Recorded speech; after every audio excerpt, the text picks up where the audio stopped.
Hello friends, welcome back to my YouTube channel Study Career Point. I hope you all are doing well. So start करते हैं हमारी आज की class से। तो देखिए आज 5th चैप्टर हम यहाँ पर साइंस की बुक का करने वाले हैं। 6th क्लास की बुक मैंने आपकी स्टार्ट की है एनसीईआरटी के नोट्स की। देखिए बिल्कुल बेसिक से हम चीज़ों को करेंगे, किस तरीके के क्वेश्चंस पूछे गए हैं एग्जाम में, क्या क्या चीज़ें हैं, उन सब चीज़ों को देख करके मैंने यहाँ पर आपके नोट्स बनाए हैं। कोई भी चीज़ें इनसे बाहर आपको नहीं मिलेगी, हर चीज़ बिल्कुल बेसिक से यहाँ पर कराई जाएगी। तो देखिए पहले हम यहाँ पर नोट्स कंप्लीट कर लेते हैं एनसीईआरटी की बुक के। अभी हमारे पास 2.5 मंथ है एग्जाम के लिए। तो देखिए तब तक आपकी थ्योरी, उसके बाद देखिए थ्योरी जैसे ही कंप्लीट होगी आपके प्रीवियस ईयर के क्वेश्चन स्टार्ट करा दूंगी प्रैक्टिस सेट के तौर पे। इसके अलावा जो पेडागोजी की क्लासेस हैं वो भी मैं आपकी रेगुलर लूँगी साइंस की, ठीक है। तो ये चीज़ें हैं आपकी, इस तरीके से चीज़ें आप लोगों को कराई जाएंगी। तो आज देखिए आपका यहाँ पर 5th चैप्टर होने वाला है, इसको हम यहाँ पर कर लेते हैं, पदार्थों का पृथक्करण। तो देखिए पदार्थों का पृथक्करण देखते हैं। फर्स्ट पॉइंट देखिए यहाँ पर है, हमारे दैनिक जीवन में हम ऐसे बहुत से उदाहरण देखते हैं जिनमें हम पदार्थों के किसी मिश्रण से पदार्थों को पृथक करते हुए देखते हैं। जैसे कि फसल कटाई के पश्चात अनाज को भूसे से पृथक करते हैं। देखिए जब फसल कटाई होती है तो क्या होता है, जो अनाज है अनाज से भूसे को पृथक किया जाता है, तो वो क्या होती है, एक पृथक्करण होता है मिश्रण का। अब देखिए नेक्स्ट पॉइंट है, पदार्थों को अलग क्यों करते हैं। देखिए जो पदार्थ होते हैं उनको अलग क्यों किया जाता है।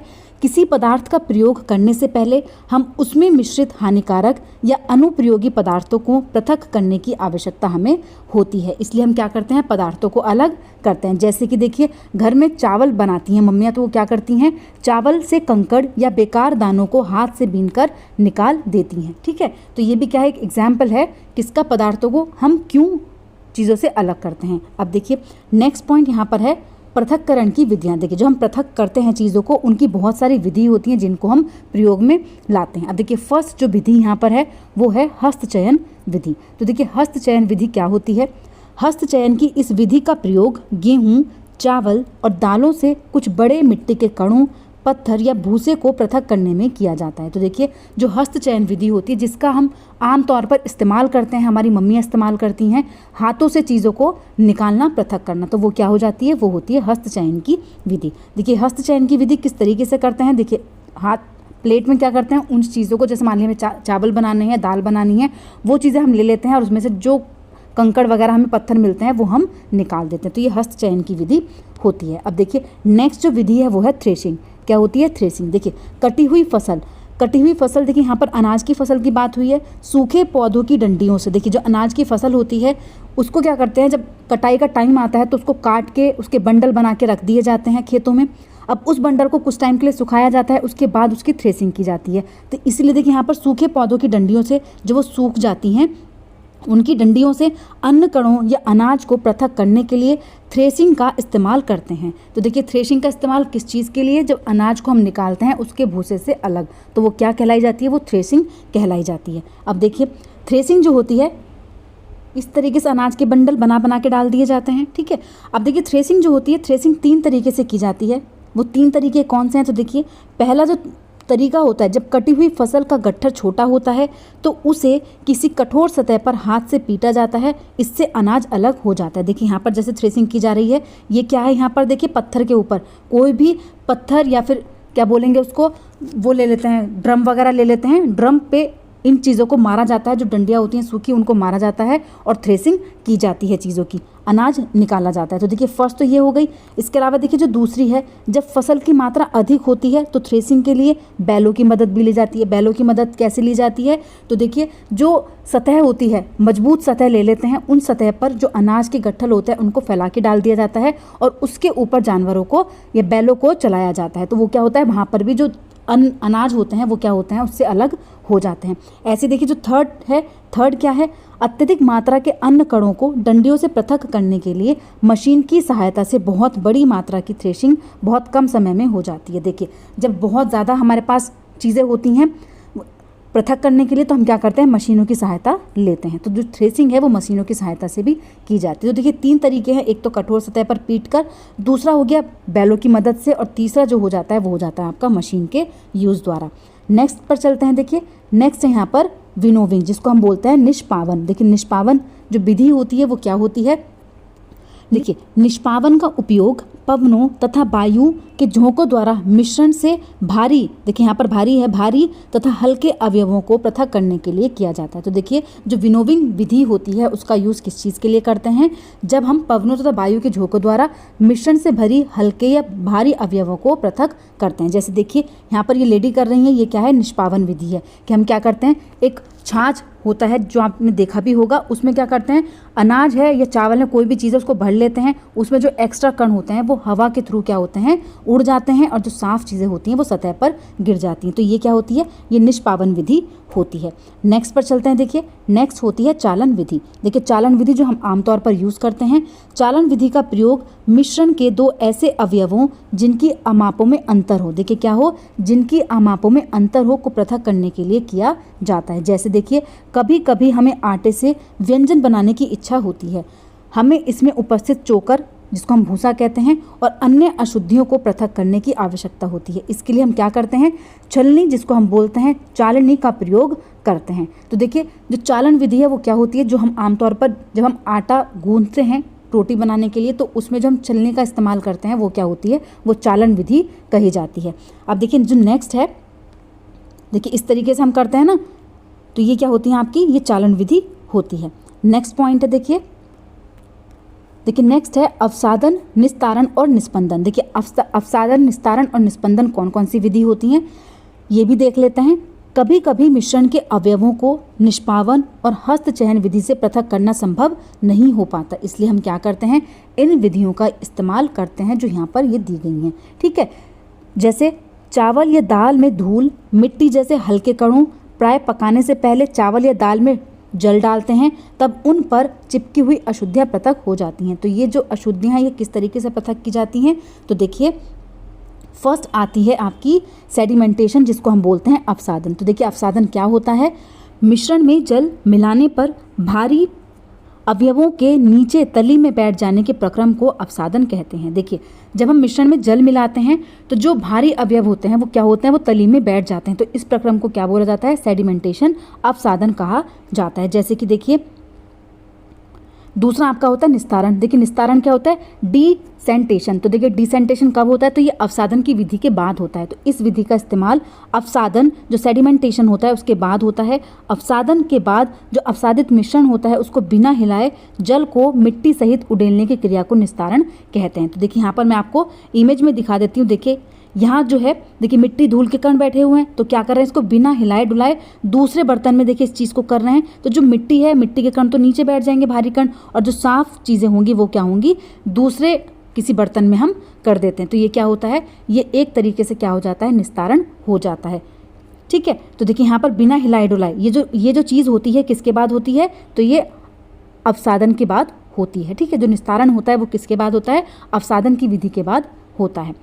ठीक है, देखिए अवसादन की विधि जो होती है उसमें क्या करते हैं, पानी भर करके रख देते हैं, जो भारी कण होते हैं वो क्या होते हैं, सतह पर रुक जाते हैं। तो वो होती है अवसादन की विधि। अब देखिए जो नेक्स्ट पॉइंट है, नेक्स्ट है निस्पंदन, जिसको हम बोलते हैं फिल्ट्रेशन। तो देखिए निस्पंदन क्या होता है, वह प्रक्रिया जिसमें किसी तरल या गैसीय द्रव में ठोस कणों को फिल्टर के माध्यम से उपयोग से हटाया जाता है। तो देखिए ये एक ऐसी प्रक्रिया होती है जिसमें तरल या गैसीय द्रव में ठोस कणों को फिल्टर के माध्यम से हटाया जाता है, जो द्रव को गुजरने देता है लेकिन ठोस कणों को बनाए रखता है। देखिए जो द्रव लिक्विड होगा, लिक्विड तो निकल जाएगा, लेकिन जो ठोस कण होंगे उनको क्या कर देता है, ये फिल्टर कर देता है। तो यही जो विधि होती है क्या होती है, ये फिल्ट्रेशन होती है। ठीक है, अब देखिए फिल्टर किस तरीके से हम करते हैं।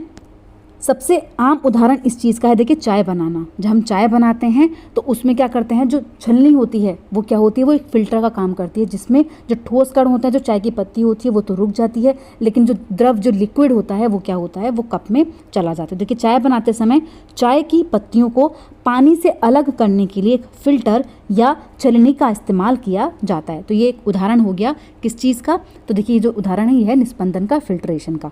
नेक्स्ट जो पॉइंट है, देखिए पृथक्करण की एक से अधिक विधियों का उपयोग। देखिए जो पृथक्करण की विधि होती है, काफ़ी विधि पृथक्करण की होती हैं। अब देखिए यहाँ पर कौन कौन सी और विधि का इस्तेमाल किया गया है। फर्स्ट होती है देखिए वाष्पन या फिर वाष्पीकरण, जिसको हम बोलते हैं इवेपोरेशन। तो देखिए इवेपोरेशन जो होती है, जल को उसके वाष्प में करने की प्रक्रिया को वाष्पन कहा जाता है। देखिए, जल को उसके वाष्प में परिवर्तन करने की प्रक्रिया, या फिर हम कह सकते हैं किसी द्रव के सतह के कणों का गैस में बदलने की जो प्रक्रिया होती है वो क्या होती है, वो होती है वाष्पीकरण। ठीक है, इवेपोरेशन मतलब जो भाप बन के उड़ जाता है, मतलब गैस बन के चीज़ें उड़ जाती हैं। जैसे अगर हम किसी चीज़ को गर्म करते हैं, देखिए अगर हम पानी गर्म कर रहे होते हैं तो पानी जब हम गर्म करते हैं तो उसमें आपने देखा होगा भाप निकल रही होती है, ऊपर जो गैस है वो निकल रही होती है, तो वो क्या होती है, वाष्पन कहलाई जाती है कि जो द्रव है वो क्या कर रहा है, गैस के थ्रू जा रहा है ना। तो यहाँ पर जो वाष्पन हो जाएगी वो क्या हो जाएगी, द्रव की गैस अवस्था में परिवर्तित होने की क्रिया। अब देखिए जो नेक्स्ट यहाँ पर है एग्जाम्पल देख लेते हैं यहाँ का। देखिए, जहाँ पर जल होता है वाष्पन की प्रक्रिया निरंतर चलती रहती है। जहाँ पर भी जल होता है वहाँ पर वाष्पन की प्रक्रिया होती ही है। देखिए एग्जाम्पल यहाँ पर देख लेते हैं। वाष्पीकरण की एक सरल प्रक्रिया द्वारा नमक को समुद्र के जल से अलग किया जा सकता है। देखिए आपने देखा होगा कि समुद्र के किनारे बहुत बड़े बड़े बंडल बना बना के छोड़ दिए जाते हैं। उसमें क्या होता है कि जो द्रव होता है तो वो द्रव तो गैस के थ्रू क्या होता है, उड़ जाता है, वाष्पन की क्रिया द्वारा उड़ जाता है, और वहाँ पर जो ठोस पदार्थ है वो बचा हुआ रह जाता है। वही क्या कहलाई जाती है, वो नमक होती है ना। तो जो नमक की प्रक्रिया है, जो नमक बनने की प्रक्रिया है, वो हमें कैसे प्राप्त होती है, तो वाष्पीकरण की एक सरल प्रक्रिया द्वारा प्राप्त होती है। नेक्स्ट जो पॉइंट देखिए यहाँ पर वो है संघनन, जिसको हम बोलते हैं कंडेंसेशन। तो देखिए कंडेंसेशन क्या होता है, देखिए जलवाष्प से उसकी द्रव अवस्था में परिवर्तित होने की प्रक्रिया को संघनन कहते हैं। देखिए जब जलवाष्प जो होता है जब वो द्रव अवस्था में परिवर्तित होता है तो उसको हम कहते हैं संघनन। जैसे आपने देखा होगा ठंड के मौसम में सांस छोड़ने पर चश्मे पर कोहरा बनना। देखिए चश्मे पर क्या होता है, कोहरा बन जाता है, वो क्या है, द्रव अवस्था में परिवर्तित हो जाती हैं। नेक्स्ट देखिए जैसे यहाँ पर, जैसे इस इमेज के थ्रू देखते हैं, यहाँ पर देखिए वाष्पन और संघनन दोनों को देखते हैं। यहाँ पर देखिए ये वाष्पन की क्रिया हो रही है। जब हम किसी चीज़ को गर्म कर रहे हैं, मान लीजिए चाय की केटल है, हम गर्म कर रहे हैं, तो यहाँ से क्या हो रहा है, देखिए गैस के रूप में परिवर्तित होकर वाष्प बन के ये निकल रही है, तो ये हो गया वाष्पीकरण। ठीक है, जो जल है वो वाष्प के थ्रू, गैस के थ्रू बाहर निकल रहा है। अगर हम संघनन की बात करें तो देखिए ये बर्फ़ है, ठीक है, आइस है। बर्फ़ को क्या किया, हम किसी ग्लास में डाल रहे हैं बर्फ़ को, तो देखिए जब बर्फ़ को ग्लास में डालते हैं तो आपने देखा होगा कि ग्लास के बाहर जो यहाँ पर बहुत हल्के हल्के ड्रॉप्स दिखती हैं आप लोगों को, है ना। देखिए जो यहाँ पर ड्रॉप्स दिखती हैं वो क्या होती है, वो संघनन की प्रक्रिया के द्वारा ही दिखती हैं। जो जलवाष्प होती है वो द्रव अवस्था में बदल जाती है, इसलिए क्या होता है, संघनन की प्रक्रिया होती है। देखिए इसके उदाहरण देख लेते हैं। देखिए दूसरा एग्जाम्पल है, हम सभी ने गर्मियों की दोपहर में ठंडे पानी की बोतल के बाहर बनने वाली पानी की बूंदों को देखा है। ये जो प्रक्रिया है ये संघनन की प्रक्रिया ही कहलाती है। या कोल्ड ड्रिंक की बोतल आपने देखी होगी, आप ठंडी बोतल लेकर के आते हैं, घर पे रख देते हैं ला करके, तो उसमें बाहर जो बूंदें होती हैं वो क्या होती हैं, वो संघनन की प्रक्रिया के द्वारा ही होती है। जो जलवाष्प होती है वो द्रव अवस्था में आपको बोतल के बाहर लगी हुई दिखती है। नेक्स्ट देखिए यहाँ पर पॉइंट है संतृप्त विलयन। देखिए संतृप्त विलयन किसको कहते हैं, पदार्थ को द्रव में घुलने से विलयन बनता है। यदि विलयन में और पदार्थ न घुल सकें तो वह संतृप्त विलयन कहलाता है। देखिए जब हम क्या करते हैं, किसी पदार्थ को द्रव में घोलते हैं तो वो विलयन बनता है वहाँ से, ठीक है। यदि विलयन में और पदार्थ न घुल सकें तो वह विलयन जो कहलाता है वो कहलाता है संतृप्त विलयन। या फिर हम देखिए किसी खास तापमान पर जब विलयन में और ज़्यादा विलयन न घुल सके तो उसे संतृप्त विलयन कहा जाता है। एग्जाम्पल के लिए देख लेते हैं। देखिए शुरुआत में चीनी तेज़ी से घुलती है। जब हम पानी में चीनी को घोलते हैं तो वो काफ़ी तेज़ी से घुलती है। कुछ 100 ग्राम चीनी डालने के बाद घुलने की जो दर होती है वो धीमी हो जाती है और अंत में क्या होती है, रुक जाती है। जब चीनी घुलना बंद कर देती है तो कप के तल पर जमा होने लगती है, तो घोल जो होता है वो संतृप्त हो जाता है। तो देखिए जब हम किसी चीज़ को घोलते हैं, चाहे वो नमक हो, चीनी हो, पानी के अंदर घोलते हैं, अगर एक ऐसी प्रक्रिया आती है, एक ऐसा टाइम आता है जब वो चीज़ घुलनी क्या हो जाती है, बंद हो जाती है, वो सतह पर जम जाती है, तो वो क्या कहलाई जाती है, तो वो कहलाया जाता है संतृप्त विलयन। ठीक है, तो संतृप्त विलयन भी आप लोगों को देखिए समझ में आ गया होगा। तो देखिए आज के जितने भी पॉइंट्स थे वो मैंने आपको करा दिए हैं। जितने भी चीज़ें यहाँ इस चैप्टर से बन सकती थी सारी चीज़ें मैंने आपको दी हैं। देखिए 6 चैप्टर जो 6 क्लास है वो बिल्कुल बेसिक क्लास है। क्वेश्चंस यहाँ से भी आए हुए हैं एग्जाम में, क्योंकि जब आपको बेसिक ही पता नहीं होंगे तो आप आगे 6th, 7th और 8th क्लास को कैसे कवर कर पाएंगे। यहाँ पर ये सब चीज़ें पूछी गई हैं किसी ना किसी तरीके से, तो ये चीज़ें बिल्कुल बेसिक से इसलिए मैं आप लोगों को करा रही हूँ कि आपको जब आप आगे एडवांस चीज़ें पढ़ें तो ये बेसिक चीज़ें आप लोगों को पता हों। तो इसलिए बिल्कुल बेसिक से पढ़ते हैं, क्योंकि देखिए सिलेबस जो है वो 6 to 8th की एनसीईआरटी से ही पूछा जाता है। 6th क्लास आपकी बिल्कुल बेसिक से चल रही हैं। अगर आप एनसीईआरटी की बुक्स देखेंगे तो देखिए वहाँ पर जो चीज़ें हैं वो प्रयोगों के थ्रू आप लोगों को पढ़ाई गई हैं, प्रयोगों के थ्रू। तो वहाँ पर आप पढ़ेंगे तो आपको एक तरीके से बोरियत भी हो सकती है, क्योंकि काफ़ी लॉन्ग चैप्टर हैं और चीज़ें कहीं पर हैं, कहीं पर आपको चीज़ें नहीं समझ आएंगी। अब देखिए यहाँ पर हम लोग पीपीटी के थ्रू आप लोगों के लिए नोट्स बना रहे हैं, तो वो चीज़ें थोड़ा टाइम टेकिंग होती हैं, इसलिए क्लासेस जो है वो एक दिन छोड़कर एक दिन हो जाती है, 2 दिन भी टाइम लग जाता है उस पीपीटी को बनाने में। लेकिन आप लोगों को इंटरेस्ट आए इन नोट्स को पढ़ने में, इसलिए ये चीज़ें आप लोगों के लिए बनाई जा रही हैं। इसलिए क्लासेस को एंड तक देखिए, इंटरेस्ट के साथ देखिए और बिल्कुल बेसिक से चीज़ें करते रहिए, जिससे एडवांस चीज़ें आप लोगों को समझ में आएँ। ठीक है, तो आज की क्लास आपकी यहीं पर कंप्लीट होती है। अगर आपको मेरी क्लास अच्छी लगी हो तो प्लीज़ मेरे चैनल को लाइक करें, सब्सक्राइब करें और शेयर करें। ऐसी ही और वीडियोज़ के लिए मेरे चैनल पर बने रहिए। Thank you.